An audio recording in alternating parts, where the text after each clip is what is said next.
Hey, I'm Joe McCann of Asymmetric. And I am panicked on real rates.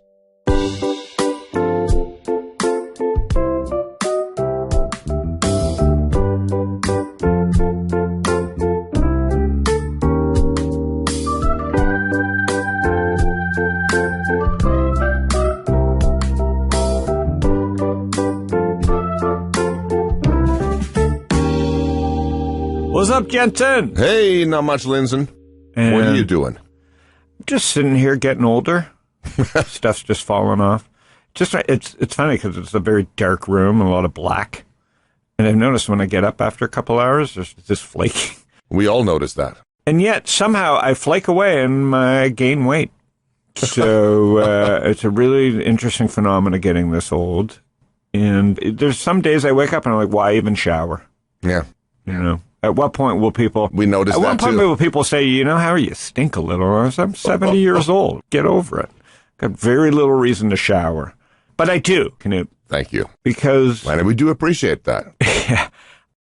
We're going to talk about crypto because I want to catch up. I own some crypto. I should be in this guy's fund. I've just been so busy raising capital and allocating and thinking through the world, and we just don't invest in people in Portland just because we feel they'll all commit suicide. But our guest today is a good friend and maybe one of the smartest people I follow on the Twitter, Joe McCann. And I just need to get caught up. I read his monthly letters as a non-LP, but he's a very friendly friend. We followed each other on the interwebs for a long time. He was in Austin. He's now moved to Portland. I'd never understand why people live in Portland. My brother-in-law lives in Portland. Every time I go to Portland, I go, like this is where I would go if I wanted to kill people. It's the perfect setting. It's raining. No one's outside checking on their neighbors. It's just dark for 6 months. No one will find out anything because it's Portland. And but here you go. And then that whole Portlandia show, dumb. I mean, everybody loves that one guy who did Portlandia. Never thought that guy was funny. But every comedian thinks he's funny. So I guess I'm breaking some kind of rule saying Portlandia is dumb. But they have great donuts. I think it's cool that women don't shave their armpits in a certain part of the country. I think that's cool. I think having sour milk is cool for those that like sour milk. And I don't know. So if you're thinking of moving to Portland, try Phoenix. So there you go, a public service announcement. City of Portland's not going to hire you, that's for sure.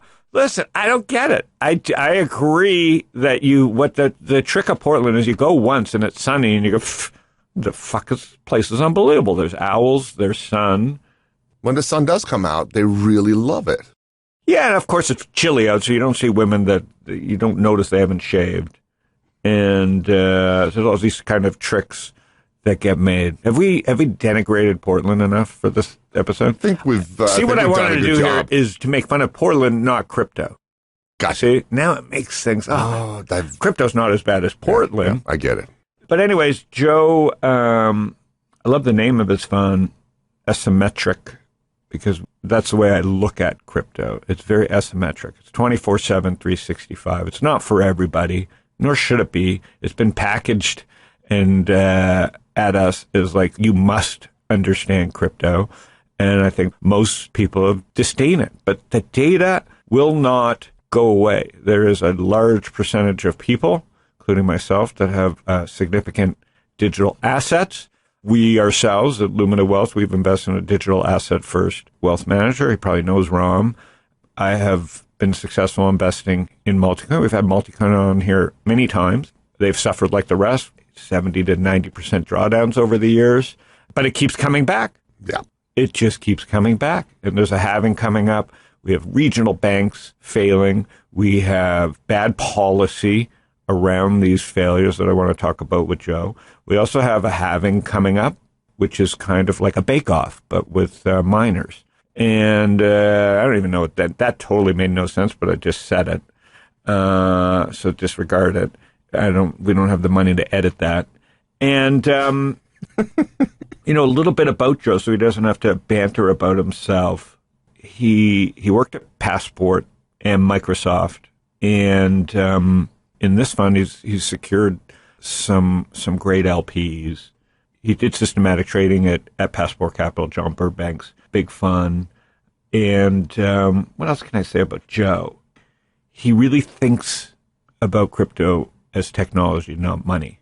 And crypto is money at many levels, but he really understands it from a technological standpoint, but also has that great, from Burbank and just being on Twitter all these years, talking macro with him, really applies the macro to it. So he's built the kind of perfect product for himself to run. And so we'll catch up on the fund, the size of the fund, but I really want to delve into seeing that we're approaching June and Bitcoin's had a great year.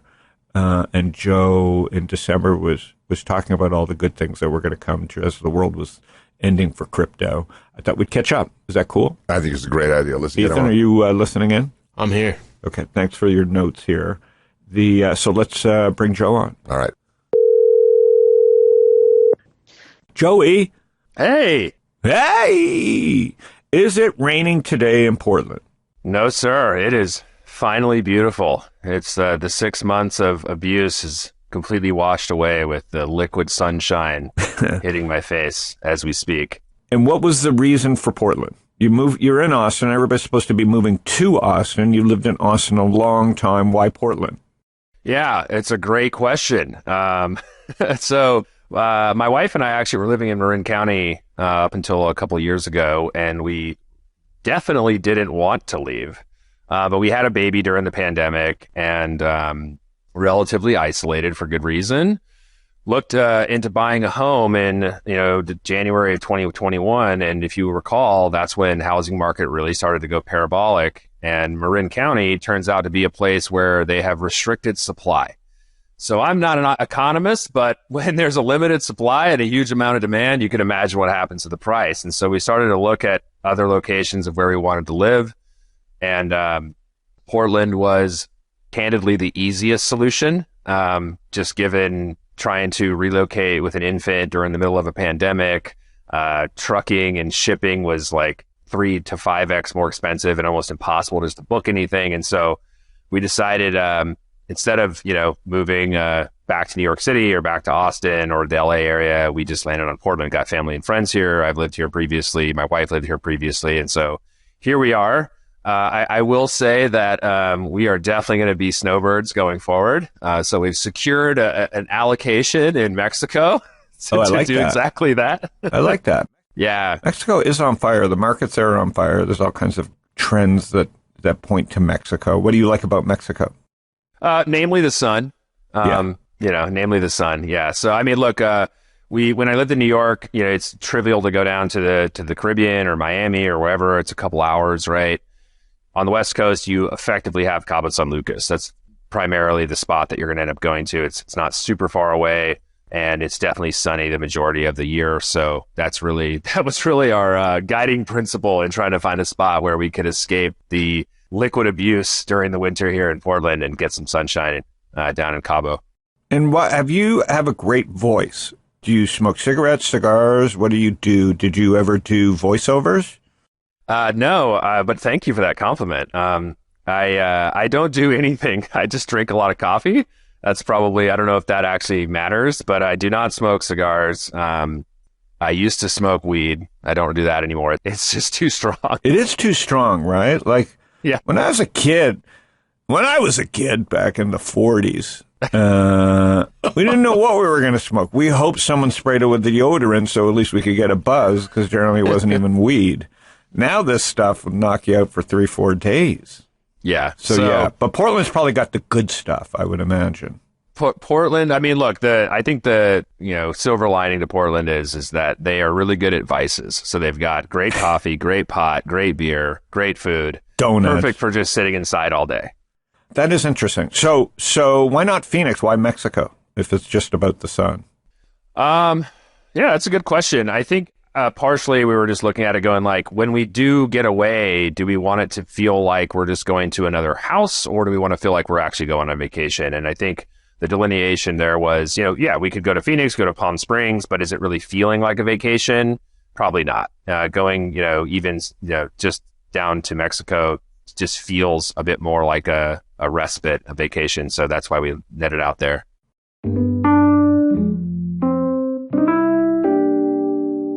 All right, so let's quickly dive into Asymmetric. Quick update on the firm and where you are today. Yeah, sure. So we're not even quite a year into our existence. Feels like a decade. 10 years, yeah. given what happened last year and thus far this year. So fund's doing great. Look, obviously can't talk specific on returns, but we are dramatically outperforming every index, every benchmark, all of our peers from what I understand. So we're in a really good spot. And I think this has a lot to do with the way that we have viewed the market last year, which, as you mentioned in our monthly market updates, we were pretty dark. We were pretty bearish pretty much all of last year. Yeah, macro-wise, you were dark like I was. We were just... Yep. So we jived, and I don't love jiving with anybody, but you and I chatted. But at the same time, we both still got a lot of stuff wrong. Oh, for sure. Yeah, I mean... Yeah. We, look, I think for us, we were, bearish to short going into November. So we benefited from that. But the thing that was really the issue in November was, wait a second, we have embedded credit risk or counterparties, which reminds me of the 2008 GFC, where the banks couldn't trust each other because they had toxic assets on their balance sheets and who had what and how much, et cetera. Well, in crypto, it was like, who was lending to Three Arrows, right? Did you all of a sudden have all this inventory on FTX and now it's at zero? So we effectively flattened everything. And we said, look, we'll shoot first, ask questions later. It definitely ate into our P&L just to flatten all those positions, but it was absolutely the right call. And thus far, we've had exactly $0 of counterparty losses in Asymmetric's history, which has served us well, basically flipping bullish in December. Getting quite long and definitely benefiting from all of the upside participation the first 4 months of the year. And are you guys north? Is there any size of assets? Can you share that or no? Yeah, we're around 50 million right now. We last year was a tough year to raise money, yes. to say the least. This year's been tougher, but yeah, maybe not for crypto, just in general venture. For us, it's slightly easier because we have a pretty solid track record now officially, right? Whereas last year it was like, hey, I'm a smart guy, you should trust me, right? And so we went from having a significant amount of capital verbally committed in February of last year to a fraction of that in June when we actually launched. And the reality is that, look, this is my first rodeo. My team is also really seasoned and experienced, and so we said, look, irrespective of the dollar amount that we have under management, our strategy is exactly the same. And that has served us having the amount of money we have under management now. And you add a zero to that, it's the exact same strategy. So we're actively raising money right now. We've had a significant amount of inbound interest. Most of our LPs are actually topping up their subscriptions, which is extremely bullish and humbling as well. So we feel pretty good about the position we're in. Maybe we can get some market goodwill going forward with some of the crises that we seem to have in front of us, as well as I think a massive blunder from the Federal Reserve the last couple of weeks raising rates. But we'll see what happens.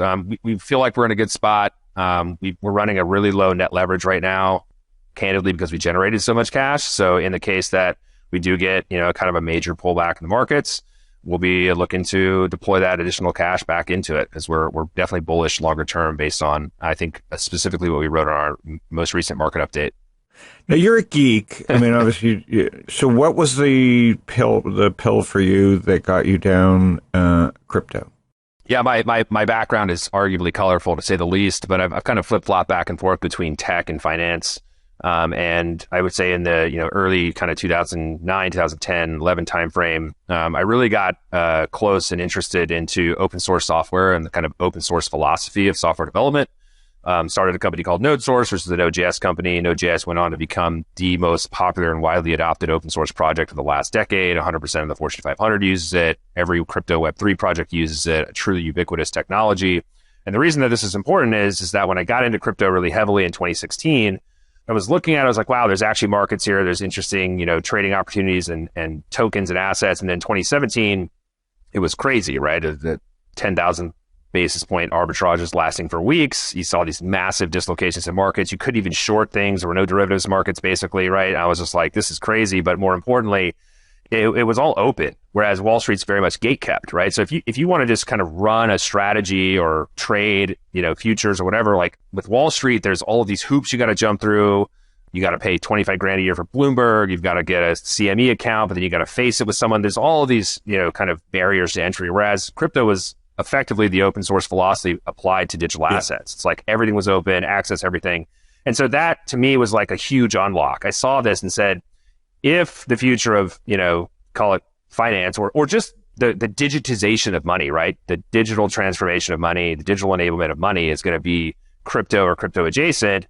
And it's kind of applying this open source philosophy to its approach. Like, this is right up my alley. And so I got way into it. And ultimately, that's how I ended up at Passport. Is I was writing all of these kind of quantitative and systematic trading strategies for my own book because it was just so easy to do so, right? There were just no barriers to entry. And so that's really what got me deeply involved on the trading side. And then that, best time to start really digging in on the kind of research side is during a bear market. So 2018, 19 started to do a ton of research in crypto and Web3 more broadly. And that's kind of how I got this sort of, angel investing, advising to a bunch of like crypto Web3 startups coupled with the trading side. It just felt like a perfect fit for me.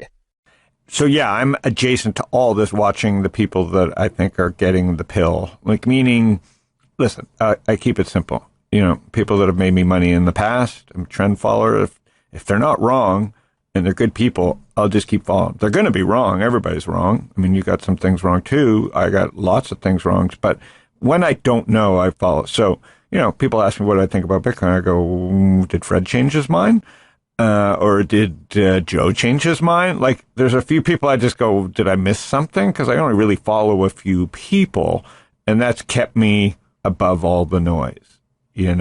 And at least not levered at anything in crypto space, but just in the game through funds and a little bit of personal investing and obviously indirectly. So you just knew, because of the open source nature, that it wouldn't go away and the bear market would just eventually end. So you use that 18, 19 time frame to actually make some investments or learn more, or what got you really excited about crypto? Was it Ethereum or Bitcoin or both? Yeah. No, look, part of this is, and I kind of alluded to this in our last market update, this concept of pattern recognition or pattern matching, but it's kind of like broader spectrum pattern matching, right? So like when I used to trade on the desk on Wall Street, we were tape readers. So that's a form of pattern matching, right? Yeah. But it's very specific to trading. And so what I try to do was zoom out a little bit and go, all right, what is the pattern that has persisted? This is kind of like 2018 timeframe. What is the pattern that's persisted over the course of like the past decade with respect to technology? And if you look back at like what IBM and Microsoft and all these folks were doing, they were pushing this narrative upon Fortune 500s of digital transformation. You need to digitally transform your business. Every company is a software company now. If you're not going to be a business anymore, right? And so you started to dive deeper into, well, what industries and verticals were getting digitally transformed? Well, they were the obvious ones like media, travel and entertainment, and these types of things, right? E-commerce, 100%, yeah, absolutely, right. So those were industries that were clearly digitally transformed, and in addition to that, you had like net new businesses spin out of this, right, because of the advances in technology with things like cloud computing and mobile technology as well, right? The thing is, there's two industries that were stubbornly not getting digitally transformed, and that's healthcare, and that's largely from a regulatory reason. There's obviously other reasons, but heavily regulated, so it's difficult to impact that business in a meaningful way. And finance.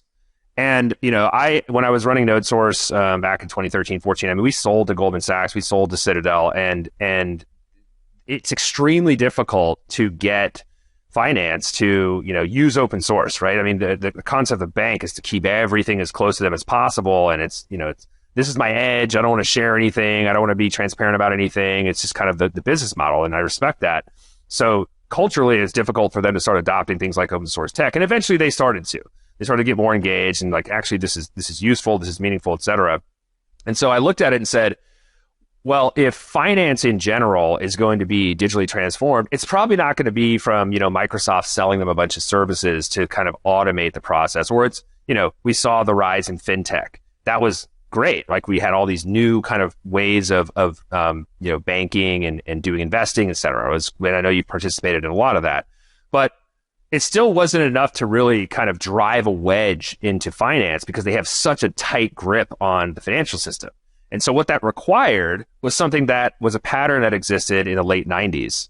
And that pattern was the music industry. So if you recall in the 90s, you would go to a Tower Records, and maybe not you, Howard, you might have still been, testing out a Walker at that point. I was rich. I owned Tower Records. Right. You would come back in the good days. So me, I was a teenager at the time. I'd go to Tower Records or go to my local CD shop. Places. Yeah. You go buy a CD and it's like $16, $18 or whatever it was. You get 12 tracks in a giant cardboard box, and the music industry was just printing money off of this. And they effectively had a monopoly on not only the content itself, but the distribution of that content. And eventually, people just had enough. They found a way to kind of wedge their into the music industry, which was this application called Napster. It completely broke apart the distribution of music. And also enabled creators to just like share their music that they could create in their home studios, et cetera. And so the point that I'm making here is that the digital kind of application of the distribution of music changed the music industry, right? Completely. And now you look at it and it's like, well, yeah, of course, streaming and MP3s, like this is just obvious, right? But back then it wasn't. And so I look at finance and I go, well, crypto is actually kind of like this digital application of money that is driving a wedge into the banking and financial system, whether they like it or not. And, the music industry, I don't know, how large is that business? Let's call it somewhere in the realm of $50 to $80 billion a year or something, right? What's the size of the market of money? Well, it's money. So it's all of money. So I look at that and go, that's a pretty big market to go get really smart in. And so if we can see the digital enablement and the digital application of money through programmable money, aka cryptocurrency, Bitcoin, et cetera, then that's a massive shift in the largest market on the planet. And so, I've been gung-ho ever since.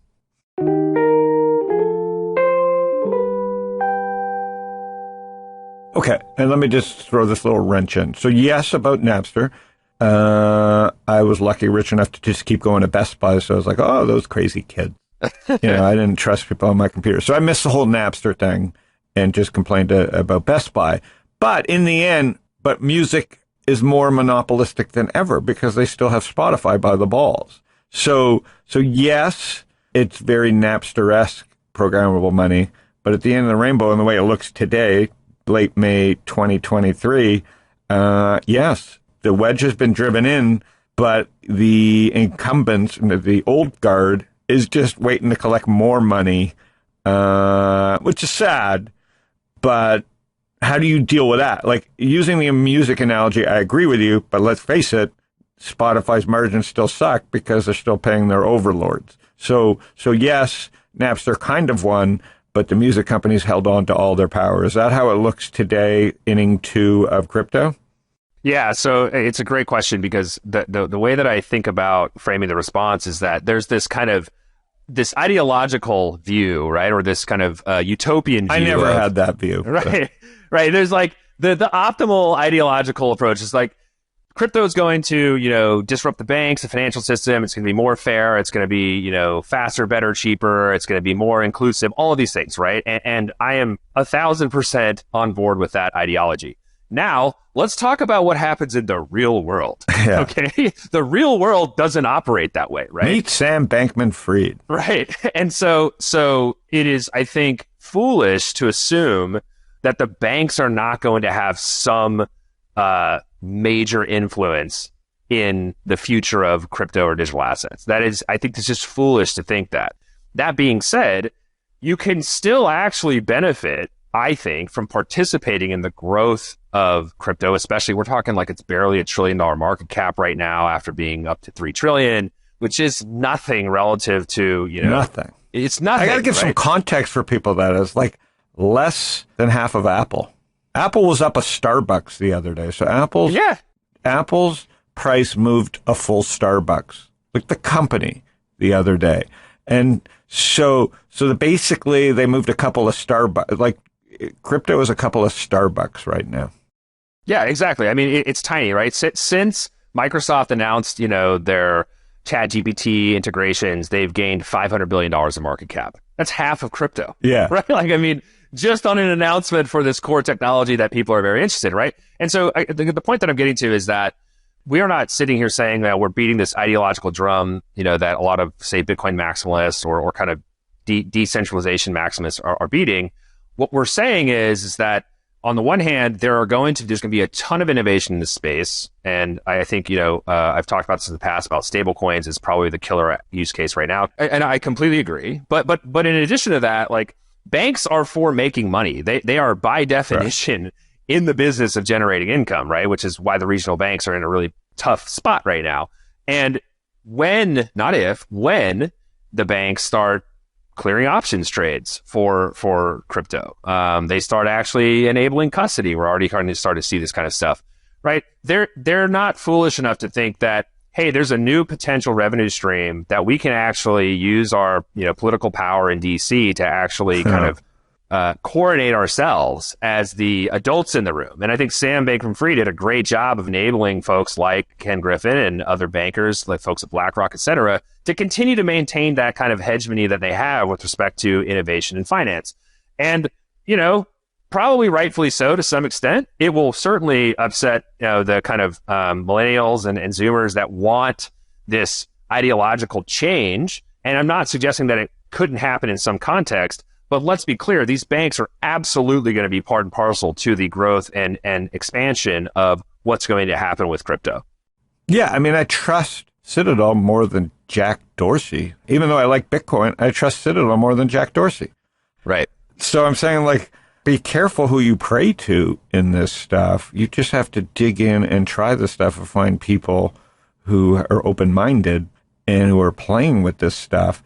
Listen, again, this goes to Fred or Chris Dixon or you or, Yoni, the 4 or 5 people that just keep me grounded in, hey, man, like, it's over my pay grade, but as long as I follow the right people, I'll just stay on trend, right? And that's right.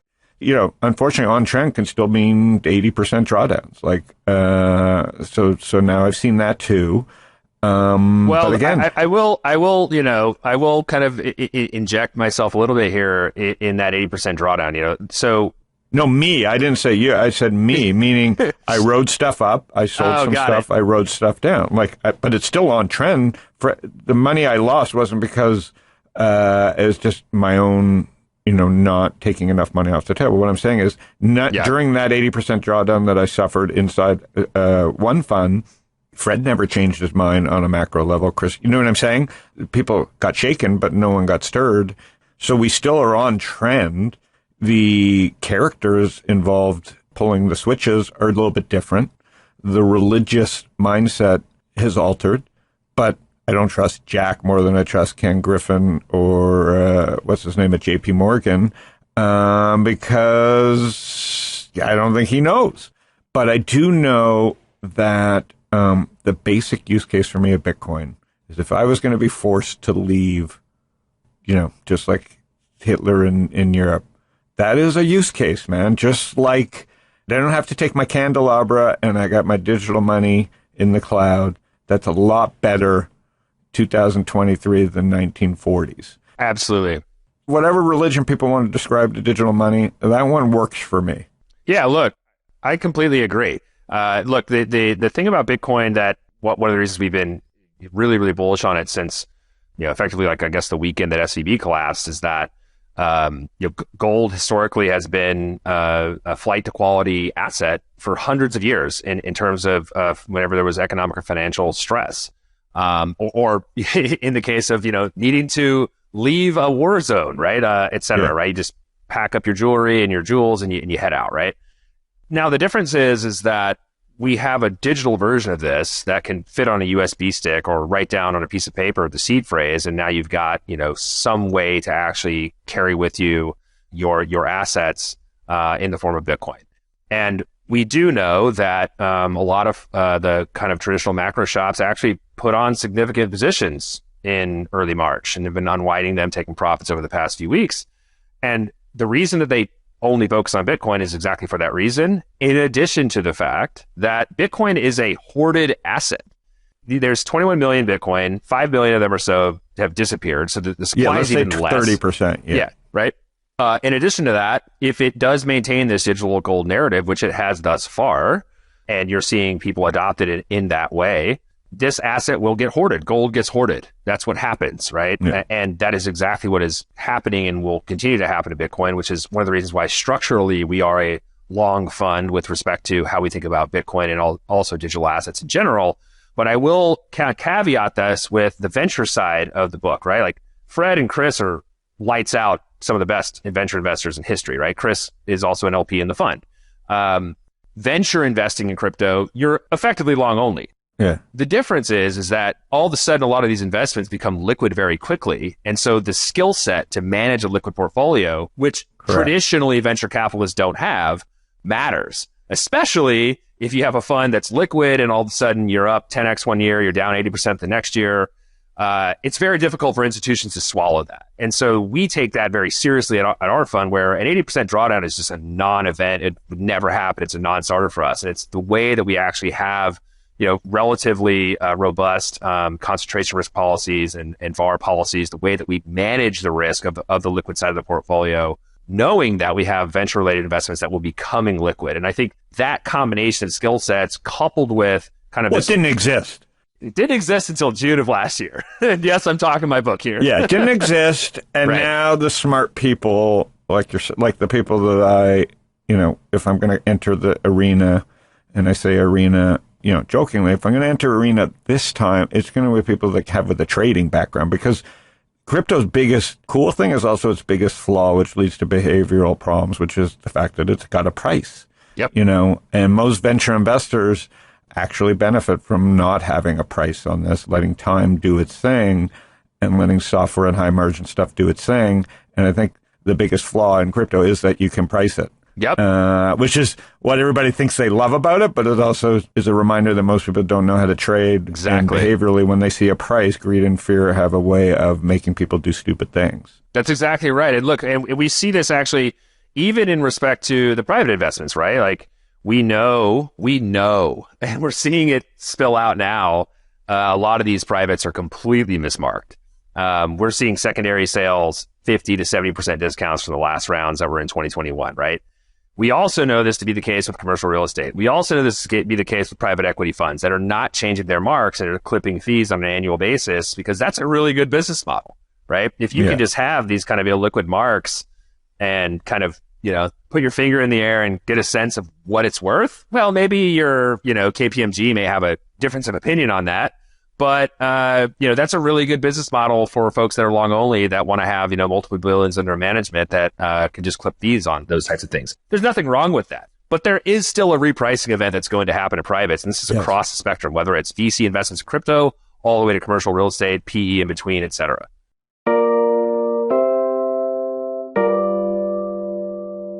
So knowing what we know, now let's talk about, you said you're panicked about real rates. Explain to people, let's go through the regional bank crisis, what was fixed, what wasn't fixed. I stand by this as someone who was there in '08 and just mad, not picketing or in the streets, but just never forgave, I don't know, maybe Obama or whoever was in charge for not making these people do perp walks. Yeah. There was no witch hunt in 2008. We've had so many witch hunts post 2008, and I'm like, where were the witch hunts when we actually knew the villains? Yeah. So when I saw Silicon Valley Bank go down, and I was like, okay, well, at least we got one thing right. Like, they made depositors whole. Whether that's right or wrong, it just had to happen. Unfortunately, fortunately, whatever. Some of us got lucky, but they wiped out the equity. There was a hole in Silicon Valley Bank, and the internet decided to close that hole. Blame it on whoever you want, but the internet just found it and decided now was the time to close that hole. And equity was wiped out. Debt was wiped out. Some hedge funds probably made some good bets trading, the paper. But now here we are a few months later, and the hole is still, we don't know what the hole is. And no one seems to be dealing with the hole. So tell me what your take here, because it was great in your report, and I want people to hear how you're thinking about it. Yeah, thanks. So actually, we wrote about this back in February of this year.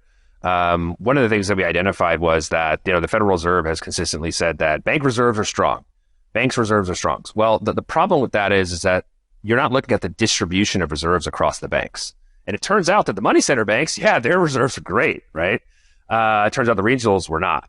And so we did not forecast SVB as being kind of the tipping point here, but we had forecasted that there's going to be regional bank stress in some capacity, and we were prepared for it.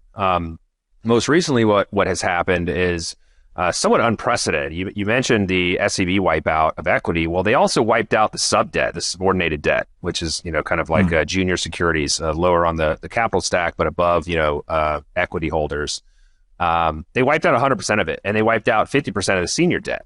This is unprecedented. This didn't happen during GFC, right? It just didn't happen. And I think the result now with First Republic, they wiped out 100% of the debt, right? So debt holders are wiped out, right? And now this is kind of the playbook for a lot of these regional banks that need to be, in our view, all of them need to be restructured. We don't see a scenario where these banks are, unless there's some dramatic change in policy, whether it's through the combination of the Fed, FDIC, and Treasury, we don't see how these regional banks actually move past zombie status because, their securities are marked well below where they're just wrong, right?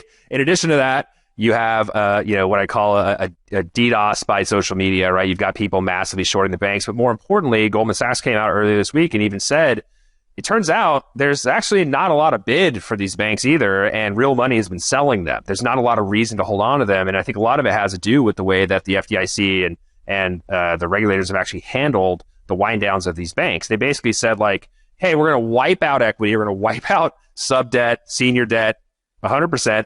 Oh, by the way, we'll give a little sweetheart deal to JP Morgan that will literally make $2 billion on the deal off the top while making all the depositors whole.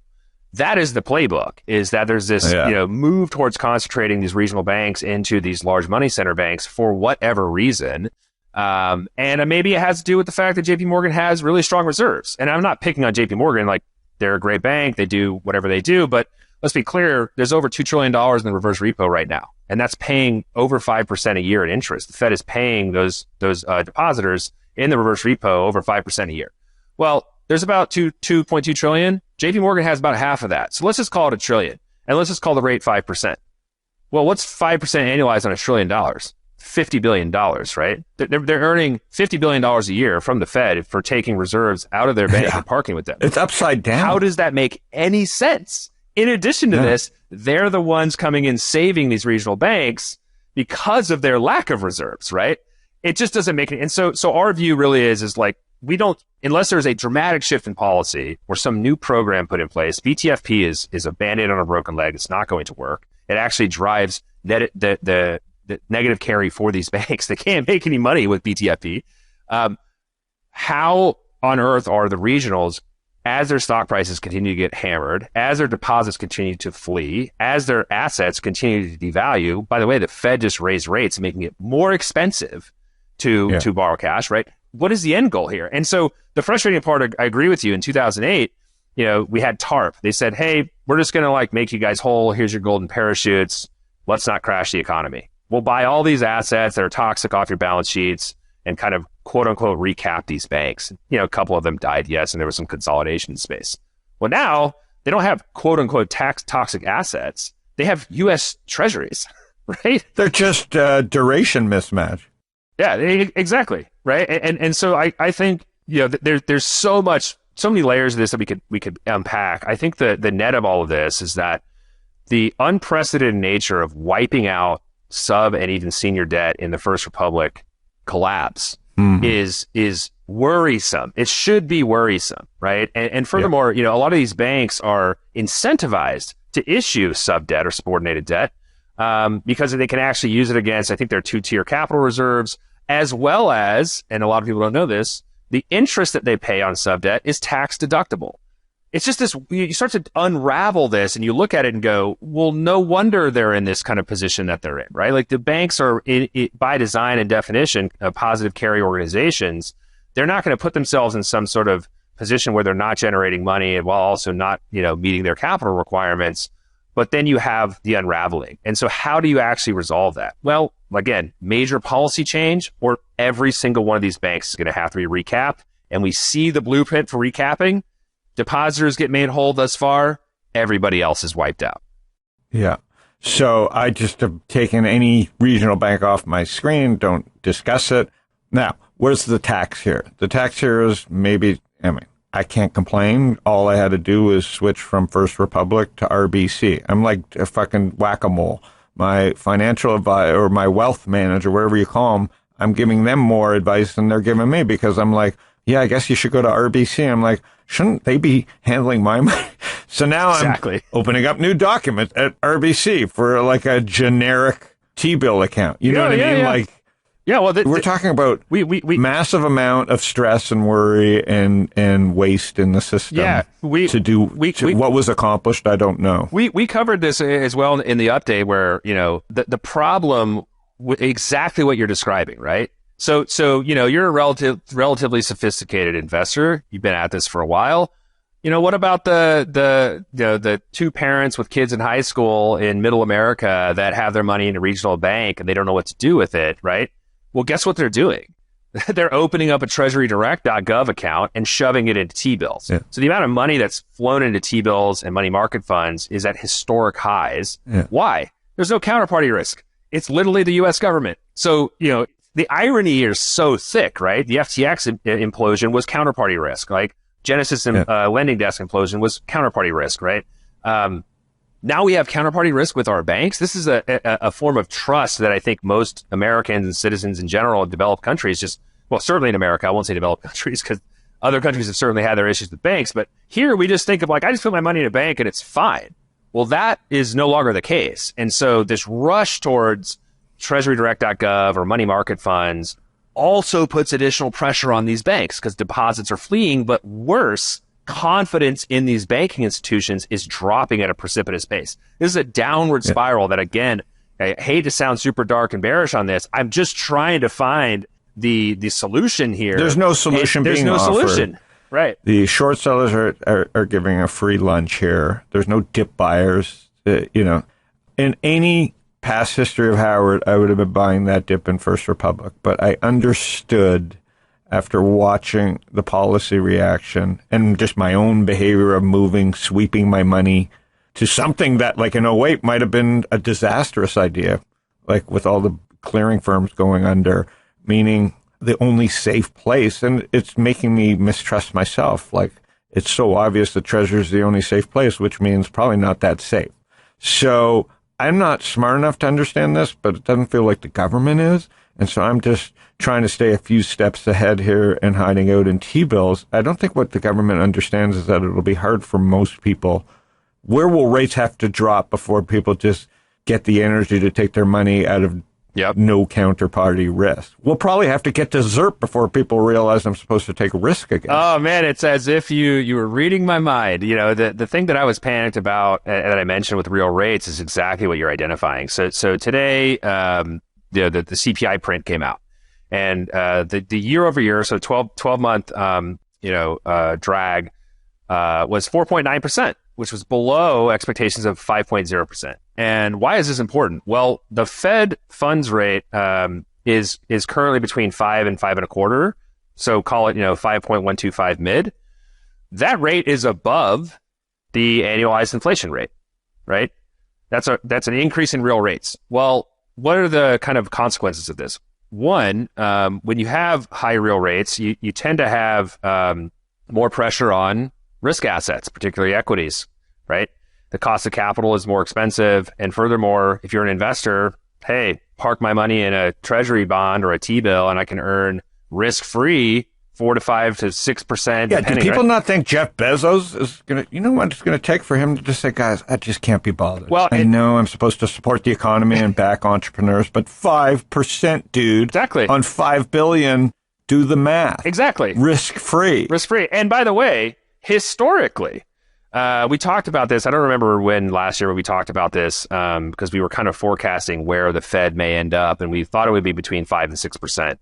And historically, this is a 100% hit rate. The Fed has never stopped the tightening cycle until they got their rate above the 12-month inflation rate, right? So we just had that happen, right? It's 5.125 and we were at 4.9. So our view is that they're done.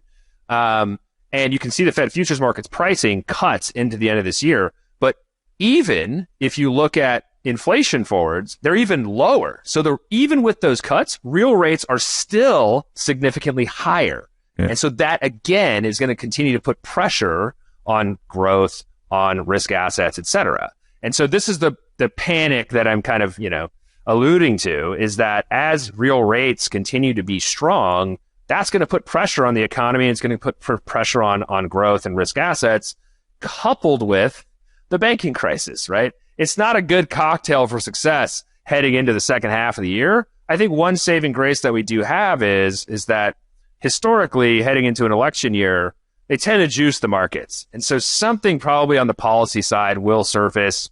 Who knows? The political landscape is so different than it has been historically. But that we do see is, like, from a seasonal standpoint, we think the summer is going to be pretty rough without some sweeping policy change, and kind of hopefully towards the end of the year, we start to see some normalization given the seasonals heading into an election year. So that's a good macro text. So we agree. It's like, if you are rich, you're an idiot right now. Now, again, people are investing other people's money, so there's plenty of idiots to go around because we've never had more money in the system and so many people managing other people's money loosely. So the macro could be one thing, and prices can still be going up. I've seen everything, and I'm not telling people what to do. I've been telling people for a year what I'm doing, which is like, I'm not super rich, but 5% is a real number to me when it was 0 a year ago. That's it. That's all I'm saying. And it's going to take a lot for me, when I know that prices in the private markets are just massively overpriced, to get me to buy into your story. Okay, so I've been saying that for a year, almost 2, but it's boring at this point, and I'm worried about being this right for this long. So I'm kind of challenging my own. I'm probing. We are writing checks at prices that we like. But what is something that's exciting in your arena, in your space around the technology side? That you're excited about? Forgetting Bitcoin, forgetting Ethereum. What's exciting? Two things. One is mobile, for sure. I think with respect to crypto Web3, I think mobile is going to be very large. I think that's going to be the next big step function. And what does that mean? Well, so for example, right now, crypto. Let's back up, right? Before the iPhone, I think you were a big BlackBerry guy. You pull it from your dead cold hands, right? And you have an iPhone now, right? The iPhone had just unlocked so much more for how people engage with the internet, but also engage with, services, businesses, people, et cetera, right? Mobile unlocked fintech. Venmo was a mobile first application, right? So mobile first as a trend in the early kind of smartphone, Android era was huge, developing applications that were mobile first. We don't have that for crypto and Web3 yet. And the reason is that the mobile phones don't have crypto signing capabilities baked into what's called the secure enclave, or effectively the secure chip on the phone. Well, recently Solana launched a Saga phone, which has exactly this. It's pretty cool. It's pretty cool, right? And so, yes, there's a fraction of the size of the phones relative to the market share of Google and Apple. But the point is that it theoretically can start to put pressure on phone manufacturers, Apple and Google and others, to start actually adding these crypto signing capabilities into the phone. And the reason that I think this is important, gets to the second thing that I'm excited about, is that Microsoft recently, in their web browser Edge, announced 2 features. One, ChatGPT, we'll get to that in a second. And 2, a lesser known thing that they added was a crypto wallet embedded into the browser. Why is this important? Right. Microsoft finally has a couple reasons to wedge themselves into the browser war. Bingo. Exactly my point. Because the browser wars, back when Chrome was first launching, they were nobody, right? Now they're everything. And everybody, in fact, Edge, Microsoft browser, is built on Chromium, the open source project that powers Chrome. Well, why is this important? In mobile, Apple was reluctant and resistant forever and ever. You couldn't even access your camera, your files, the microphone in the browser. They were like, no, we want all that in apps. We don't want that in the browser. And then what ended up happening? Chrome enabled it on the mobile browser, and it unlocked all of these new APIs and features for developers on Android, and eventually Apple followed suit. So the possible pattern here is that by Microsoft adding this crypto wallet, and they're starting to take market share in theory from Google, given that their ChatGPT Bing search is like exploding. Well, maybe Google's going to have to do the same thing. Now they're going to have to add a wallet. And now also eventually Apple's going to have to do that. Well, that's obviously going to translate to the phone, right? Yes, a lot of things have to happen in order for my theory to come true, but I've seen this movie before, and you just identified it, the browser wars. So theoretically, we could see mobile really start to take off over the course of the next few years, and you get these mobile-first apps that are crypto and Web3 native, which I think will be extremely powerful. So that's one thing I'm really excited about. The second, which I've alluded to, is large language models, ChatGPT. Who isn't excited about this type of stuff?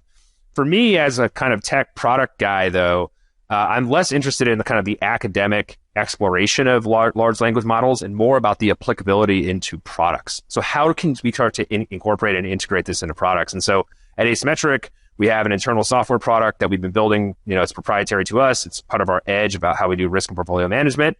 Guess what? We're incorporating ChatGPT into it such that we could say, you know, hey, what would be the optimal expression of this, you know, call it derivative structure based on these Greeks? And also, how does this impact our current portfolio if the price of Ether moves up by 10%? And it just spits out the response, right? That is extremely, extremely powerful. Or more importantly, hey, here's a corpus of all of the sell-side research from every investment bank I've ever received on a daily basis. Can you tell me what the top 10 investment banks, you know, view on the CPI print today is going to be? And it just spits it out. That type of stuff, applicability to certainly what I'm interested in, is fascinating because the kind of the opportunities for what you can do of incorporating this at a product level is just absolutely massive. Yeah, exciting. Again, I'm not a geek, but we have 6 million registered users at StockTwits, and you know StockTwits from way back. Yep. I had Judd Valesky recently on from Knut, who's a good friend of mine, and I was like, and he was inside the beast, right? Knut was owned by Twitter, and I always had these questions for people that aren't famous, but were in the middle of this thing. What were you guys thinking? You had this data, and there was 4 companies that would pay the most for this data: Citadel, Goldman, Berkshire, you know, PR Newswire. Why not just charge the few people that will pay the most for it and give it away to everybody else to just increase the value? Why hasn't Elon figured that part out yet? And is StockTwits in an LLM world worth more than in a pre-LLM world? 2 questions. Yeah. I would argue StockTwits is more valuable in an LLM world for sure, especially if you can start to incorporate it into the product. With respect to Elon, I think he's actually, you know, that there's been a lot of Elon hate, probably some of it justified, but I'm actually an Elon bull. And I think actually one of the things that you're seeing with Twitter is he's actually going to start to get all these folks that have been canceled from, you know, establishment media, bring back streaming, and he's going to build his own media network, right? Like if you can get... Yeah, he's going to build his own politics. He's going to build OnlyFans for politics. Exactly. Tucker Carlson is now going to be more or less streaming and you know, whether you agree with Tucker Carlson or not. And it'll be up to somebody on the far left maybe to drop out and just be the opposite to him on Twitter. So that he's going to become OnlyFans of politics is quite obvious, which is a shame because they really should just be being attacked on Goldman. The people that can pay for this data should pay for this data. Instead, we're going to have just media wars. Yep. But hey, that's his company now. He gets to do with it. And by the way, every change he made was better than the fucking pre-existing management. Yep. Right? I agree. They were useless. So it's his baby. He gets to do with it what he wants. But it's quite obviously going to be... They're not going to beat OnlyFans. It drives mood and VIX in markets, but it's not going to make people money publishing. Therefore, to make money, he's going to make it the OnlyFans of politics, but he's still got this incredible data. Maybe he runs his own hedge fund off of it. So last thing, stablecoins. I have few moments that StockTwits data, it really means something to me because I stare at it all the time and I've learned to read it. And the first was the Bitcoin. When the messages passed SPY in 2017, I said, that's significant. And then recently, during the banking crisis, USDC started trending. I know what USDC is. I'm not sure if that's the one that ultimately wins, but to see stablecoins trending on StockTwits while regional banks were failing, and then to see combined Pepe trending in the same day that the Berkshire Hathaway meeting was going on, seeing them trending right next to each other in 2023. You can't rig that stuff. That is like the subconscious, fast follower on StockTwits. Two things can be true. Like Berkshire can still be relevant and Pepe may be a joke, but it's up there in the stream of consciousness. So that with stablecoin makes me feel like we're in for a really wild 2023, 2024. Where is stablecoin to you? Why is it so important? And then we'll let you go. Yeah, sure. And we can, for another podcast, we can talk about meme coins because I have a pretty, I would say, unconventional view on it, to say the least. But with respect to stablecoins, yeah, I mean, look, I've been pounding the table on this for months. Currently, it's the killer app. You can't send a bank wire on the weekends. ACH is slow. Bank of International Settlements is slow. There's fees involved. I can send money via USDC or USDT right now to anybody on the planet that has a crypto wallet instantly. And it costs me almost nothing.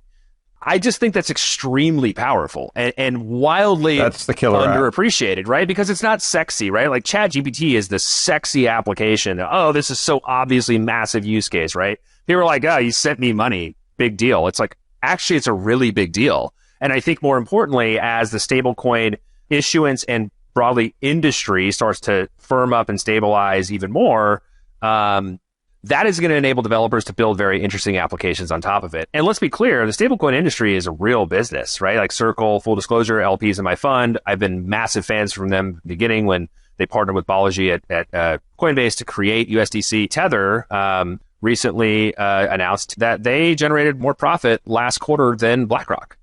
So if you don't think that there's real value in this, not only on the economic side, but also on the developer side, I think you're kind of missing what the value truly is in stablecoins. And that is the genuine ability to be able to send money back and forth at a fraction of the cost anytime, 24/7. And what that unlocks to me is huge. And so we are stablecoin bulls, right? Like we wanted to be $1. Yeah, me too. But we do think that there's huge applicability longer term to it, and so we maintain our bullish stance on stablecoins. It's the first killer app, much like Venmo is the killer app for just moving small amounts of money to your kids in the United States. You realize how valuable Venmo is when you're in France or somewhere in Canada. They don't have it. Yep, exactly. Or when you have to use Zelle, you go, well, it works, but it's kind of third world. Right. So, all right. Well, thanks for dropping knowledge. We'll do memcoins next. You definitely should be a regular. We talk the same language, even though you're a tech guy, and I'm very not tech. So I appreciate the insights. How do people best find you? Yeah, you can follow me on Twitter or StockTwits at Joe McCann, and then you can go to asymmetric.financial to learn more about the fund. Okay, I'll share the links. Have an awesome summer. Thanks for dropping this knowledge. And yeah, everybody, you should follow. No nonsense, always responsive, keeps it high level, and very inclusive. So thanks, Joe. My pleasure. Hey, Knut. Hey, Howard. He can riff, Ethan? Did you learn a few things? Learned a lot. See how clearly he can speak, but yet fast? I know.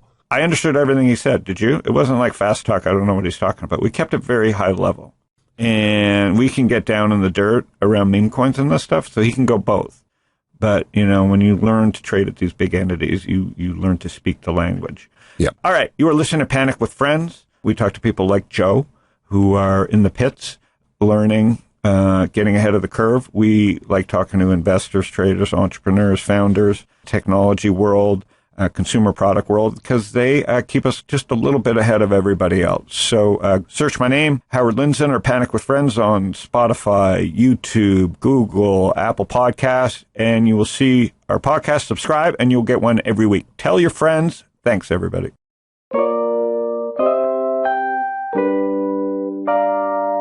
Howard Lindzon is the founder and general partner at Social Leverage. All opinions expressed by Howard and podcast guests are solely their own opinions and do not reflect the opinion of Social Leverage or StockTwits. This podcast is for informational purposes only and should not be relied upon for decisions. Guests may maintain positions in securities discussed in this podcast.